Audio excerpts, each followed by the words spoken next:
toss it kind of close to her. You can get it in the bowl or beside her. Try to get her attention or just? You can just toss it. You can throw that one in the bowl. Do you want her to see that our hand is even there? Or? Not at first. Just Okay. right now, it's the first step of conditioning. She's like, just magically more food. Good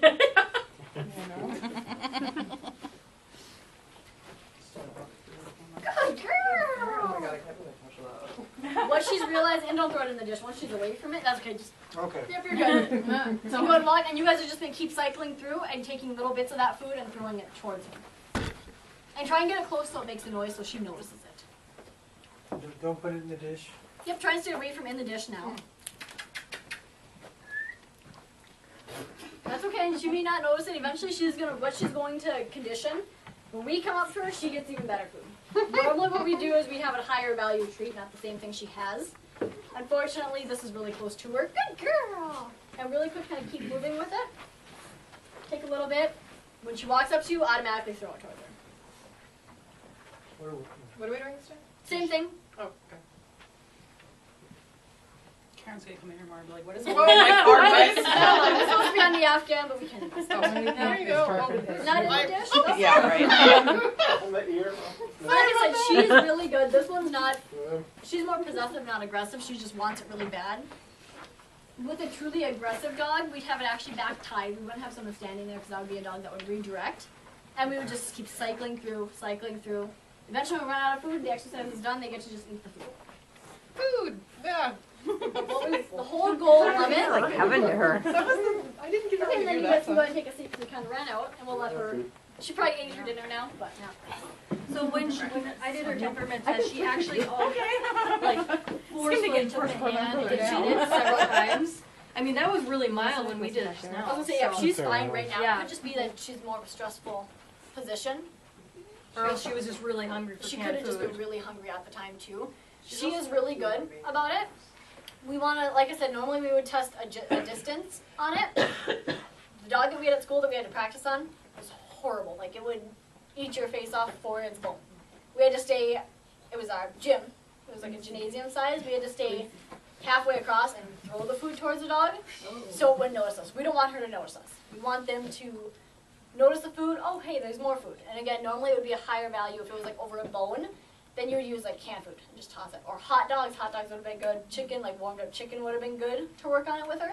It should be something of higher value than the food itself. Be like, hey, when people come, I can leave this and go get something 10 times better. Which then eliminates the aggression.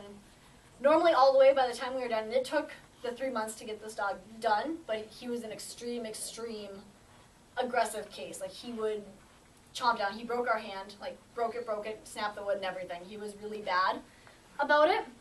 She's not nearly as bad. Yummy, right? But that's why we came up so close. Normally we would never get that close. The whole goal is, oh, if you leave that alone, you get something better. You leave that alone, oh, I'm going to give you something better.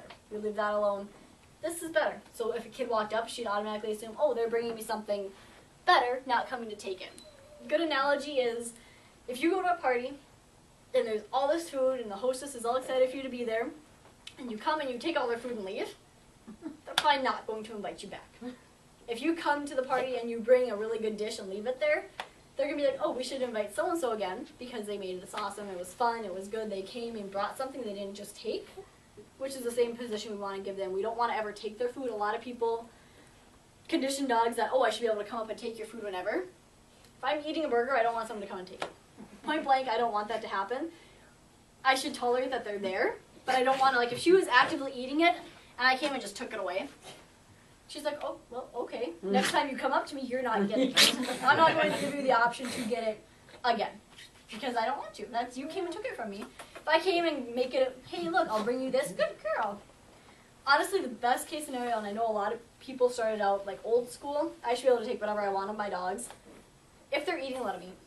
And that's a good thing with like, tell their adopters, if they're eating, put them in a kennel, put them in a room so they're not being stepped on. Unfortunately, when people have a dog bite attack or dog bite from food, it's because they're not watching the signs. Dogs give a ton of signs before they're going to bite. They will hover. She hovered. They will start to wail eye. They'll look at you. They'll eat faster, faster, faster. They might start to growl. Normally, if you're in the kitchen, you walk past them, past them, past them. You're not noticing any of these steps. And then you get the, oh, the dog bit me out of nowhere. No, it didn't. It warned you 4 or 5 times, and you just didn't pay attention. Now you notice when they actually bite you. And that's what the dog realized, oh, if I bite them, they leave me alone. Where every time if I walk past her, she growls, and I walk past her again, and she snarls, and I walk past her again, and finally she bites, and that's when I recognize it. Automatically she's going to skip the other steps and go straight to the bite of it. Anybody have any questions about like counter conditioning, this kind of thing? Like I said, it's pretty easy. A thing that people don't know how to do, and automatically when they're food aggressive, it's like a death sentence for a lot of dogs. Oh, happy puppy. She's like, this was fun. Get a little bit of canned food behind Yeah, your she ear. probably does have a lot. Oh, Behind you my do. ear? Yeah. I didn't do that. That was not my fault. Yeah, guys. But no, that's kind of the easiest. Like I said, you want to do it, and this would not be the room to do that kind of testing in. When you do the initial test and you notice they're food aggressive, even if they start to hover or growl, I would do this kind of conditioning right off the bat to avoid future issues. She's not bad, like I said, but she was bad at the time, so it could be she already had dinner. There could be a lot of factors to it. I would still condition her with it because her temperament test did show that she was bad with it. Yes. I did have an adopter look at her on Saturday who has an existing dog in the house. Okay. How would you recommend feeding, if she does come back and adopt her, because Do the dog's they- got along? Do they plan on doing canned food? I, Because if her only aggression is over canned food, I wouldn't worry about it. If they do, I would just recommend feed them in their kennels. Feed them separately. They don't need to eat together. Dogs normally shouldn't eat together anyways. When I was growing up, we had dogs that ate on the same dish. Oh, yeah. My dog would eat a dog if they came up to him. There would be no way. He'd be like, oh no, you are not doing Look, it's this. dessert. Yeah, he would get super aggressive over it, but it's his. So if she's eating and the other dog is annoying her, you can't fault her if she gets mad. Because she's trying to eat as a natural behavior. I would just recommend just put her in her kennel, feed her in her kennel. It's really not that hard. Or feed her in a different room. I mean, if it's canned food, she's probably going to eat it all in one sitting anyways. Feed her separately. That's going to be the easiest. It's better to prevent issues than to cause them and then try and back step and then try and fix it. It's easier if we can prevent it. 10 times out of 10, try and prevent it first. Any other questions with the aggression part of it? Why is she level 3? She When you put her snaps back, when you put her she'll, if you're not Barrier. careful, she'll snap at you when you put her back in her house. With that, with the level 3 kind of thing, defensive handling is going to be your best friend. Hold her out first. If at all possible, if it could change eventually, I would have all dogs on a ground level. Because even though they're little dogs aren't meant to be picked up. Right, they get scared. Yep, even though they are little, we automatically think, oh, lap dog, they like to be held. 50-50% of the time, the dog doesn't want to be held. They want to be treated like a dog, so when we're picking them up, it's a scary thing. They don't like it, they don't know. It's better just if we can walk them in the kennel and shut the door. Does it use sort of stairs or anything? Because the little dogs don't really. I don't know how well they do with stairs, because I had stairs for my Westie when she got older. Stairs are and kind of hard she was to- like, what is this? Yeah, like Stairs dogs. are, with this kind of, we could all like, and some dogs are fine being picked up, some just really don't care, especially if you've got a puppy. They don't care. With a dog that, she looks a little bit older, not old, but she's definitely not a puppy. She probably just doesn't like it. It's probably more of a fear kind of thing. And it's probably a scare tactic. Should probably put in there, someone probably jump back. Dogs do what is in their best interest. They do what works for them. If her snapping at the first person made them jump back really quick, He's it's like, fine. yes. She's going to do it every single time because it works for her. It's hard to ignore it. That's why we do the defensive handling. Again, we always want to do safety first. We don't want people to get bit because that not only hurts you, but it takes the dog 10 steps back if they do get to do it, because then they win. We don't want them to ever have that chance to win, so we want to kind of avoid giving her the opportunity. Again, with her, if we could move her into any kind of like lower, even like there was those silver ones on the bottom, that would even be better than the higher ones. Let her go in on her own. Teach her, hey, go in, yes, treat. Hey, go in, yes, treat. Hey, go in. It'll completely avoid the problem. And again, adopters typically are going to pick their dogs up to put them in a kennel. They're normally going to say kennel, which again, with every single dog, we should be kenneling conditioning on. Every single dog that comes in and out of the doors, you should be able to say, oh, hey, kennel, and the dog should go in there and lay down. Which is the same thing what we did with Damien. In, out, hey, kennel, and they should happily go in there and sit and lay. And eventually that just comes with conditioning from it. But you weren't saying kennel. Nope, not yet. Okay, not yet. No, honestly, until if he was going in consistently every single time, and actually if you want to put her away, we'll demo with Nico just because we can advance it 10 times quicker with him. Because he already knows. It's harder with the dogs that don't know because we can't advance it, because then we run the risk of taking them back.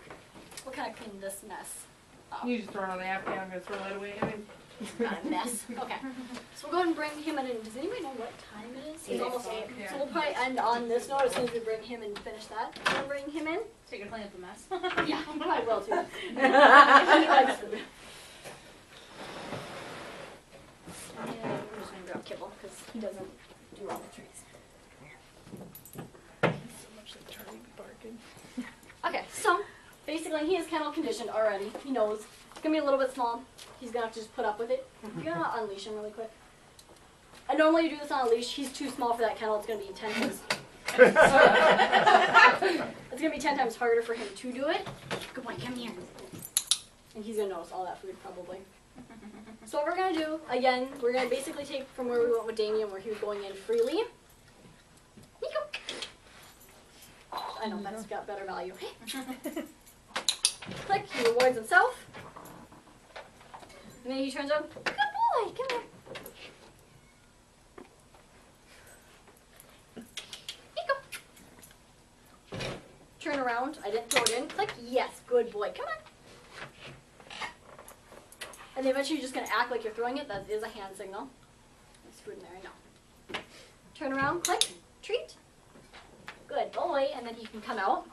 Eventually then we're going to add in the kennel. Hey, come here. Focus. Focus. Okay, is the ending goal with shelter dogs, and this would be after he went in consistently. Let's take a step back. Actually, I'm getting ahead of myself. Sits. Kennel. Good boy, and then meet by a treat. I know you're too big. Good boy, and then I'm going to still let him out. Hey, kennel. Good boy. Is that important to say that word then? Now it is. He's going in there freely. Every time I put my hand in like I'm going to throw it, no ball. He wants the ball. I know, no ball. Every time I act like I'm throwing it in, he goes in without me having to throw it. Is he responding to your pitch or the word? Nope, just the word. And it could be a pitch. I mean, eventually he's going to associate the word, though. Yeah. So now he goes in freely. He's going in every single time, turning around and taking the treat from me. Come here. Come here. Kennel. Good boy. Wow. And then it's on a word. That's how you get that cue. Hey, Nico. Kennel. Good boy. The eventual goal is I should be able to be from over here. Hey, Nico. Kennel. Kennel. Hey. Got the ball. I'm gonna move the ball. Yeah. Come here. Okay, ready? Hey, kennel. And then I can repeat it, kennel.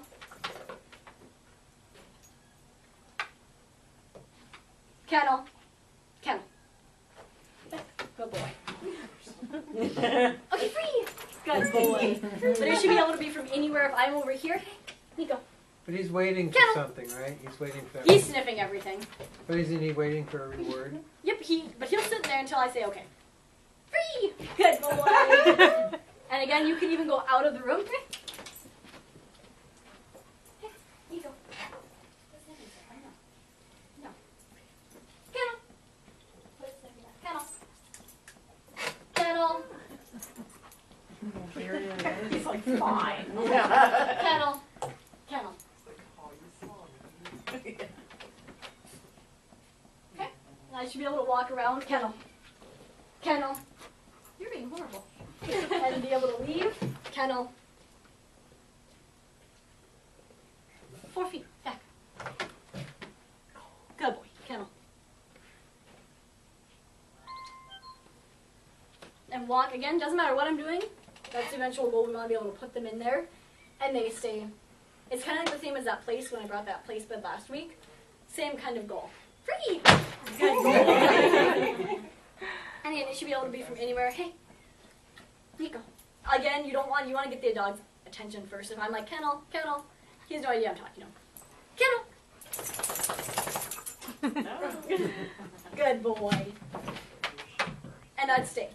The kennel automatically, even though there's no door, it's still a door to him. He's still expected to stay in that door. Hey. No, kennel.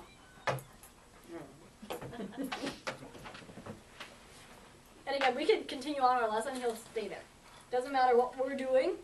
He stays there, which through conditioning, he was kennel trained the exact same way that we were starting out with Damien. Go in. Yes, good dog. There's no words at first, and that's with any command. Same with if I were going to start over with him. and automatically no word.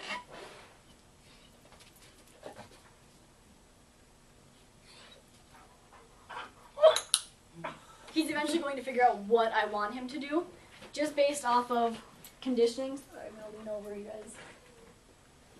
Just based off conditioning, I should be able to communicate with him without. And then once he does it, he walks up to me, he sits, and then I start to put it on a command. Sits. Good boy. Big thing is make sure they're going into the movement before you say it. Free. Break. Sits. Good boy.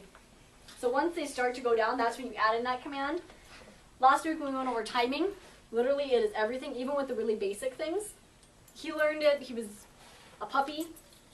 It did not take long for him to figure it out very, very quickly. But he's also never jumped on people, other than the dominant part of it.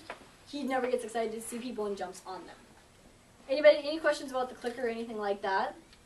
Damien would probably be the dog I'd practice a lot on, just because he really focuses well and he wants to learn. Nico, out. Just, no. Come here. Come here. Sit. Kennel. Anybody have any questions about kind of what our goal is to do with them with the kenneling? Is he concerned that you're going to leave him here? Is that why he keeps kind of popping out a little bit? He's a jerk. Everything he can do to push my buttons, he does. Okay. And that's why he doesn't care if I leave or not. He's like, I don't care. He's like, I'm going to go home to somebody that, Yeah. is a pushover. Yeah. And I mean, that's not, because he's trained to do an honoring down. I can put him in a down and leave. And he stays there. It's not the leaving part of it. It's, I want to go do something more fun. What's next? What's next? What's next? What's next? You don't feel like they get attached to you, though? And They do. He's got separation anxiety from me because I've spent thousands and thousands and thousands of hours working with him. He likes people. If you have a ball, he'll do a job with somebody else. Like if Leslie took him on a drug switch, he would work for her. He still has an attachment to me just because I put the most time into him. Some dogs transfer really well too. Like I've got a border collie mix that was really, really attached to me. When I got him, I had to make the choice of what kind of training route I wanted to go with. I gave her to my dad. She's now totally attached to somebody else. She can see me, she's like, okay, you're fine. But she's more focused on the other person that lives there. He would not transfer well just for how much work was put into him. He goes and stays with my dad on Sundays a lot of the time, because I work on Sundays normally. He goes and stays with him, it's 8 hours. By the time I get back there, he's like, oh my god, you left me for years. It was horrible. dog years. Kendall. Kennel. Kennel. And again, this is all verbal. None of this is forced on him. All of his basics were clicker conditioned. We didn't use the correction until we started doing like healing and actual advanced stuff, which most dogs you can do that clicker training with, and that's the fastest way to get them to respond. The separation anxiety thing is nothing that could ever be trained out of them. It's just a personality trait. It's not. He has to tolerate it. Okay. He can't be destructive. He can't act bad about it. He can have the separation anxiety. That's fine. I've got separation anxiety from him. If I go on vacation, I can't wait to get back to him. Come here. Come on. Which is fine. I mean, he can act. He knows my dad. He likes my dad. He still would rather be with me, which is where that whining. Come here. Hey, come here. Don't go over there. Where that whining came from. We conditioned it. He used to be really, really bad with the separation anxiety. We conditioned it. So basically, if I were to work with him with the anxiety, I'd close the door. And this is after you teach the kennel command and they get used to it. Walk out. Walk in. Not say anything. I'm not going to talk to him. Treat goes in the kennel. Walk back out.